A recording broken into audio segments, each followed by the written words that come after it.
Eu fui muito inspirado por aquele ditado africano que fala, né, que precisa de uma aldeia inteira para educar uma criança, né?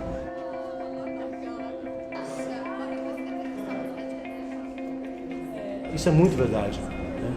Porque apesar de a gente ter uma cultura que cultiva o herói, aquele cara que faz sozinho, esse cara nunca fez sozinho. Ele tem o poder de chamar os outros para ajudar na mesma causa, né? E agora a gente precisa fazer isso mais conscientemente.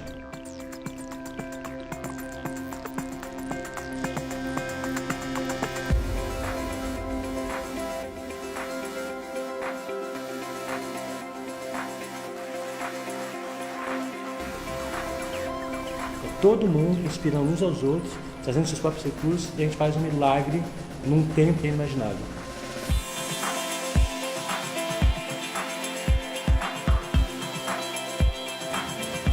O som dos tambores a gente escuta com o corpo inteiro. Sempre tive certeza de que os surdos também poderiam experimentar essa sensação. O Batman deu uma missão.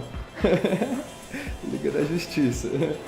Tocar tambor não é simples pra mim não, mas programar é simples, então a gente junta as habilidades aí.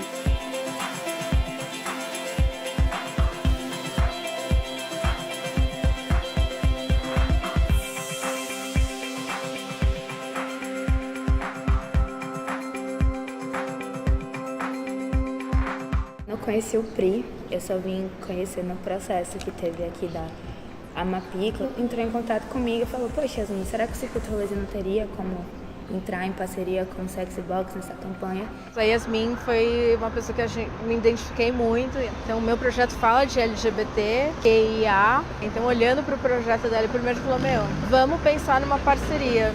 E a gente super topou, porque por que não falar sobre isso, sabe? Acho que todas as causas precisam ser apoiadas. A escala dos desafios que a gente tem sociais e ambientais atualmente, até econômicos, até de negócios também, é tão grande que é demais pedir para um herói. Você não está sozinho, ninguém está sozinho no mundo. A gente acha que está sozinho, ninguém está sozinho no mundo. A gente tem que estar junto. O futuro vai ser esse, cara. O futuro ele vem em comunidade.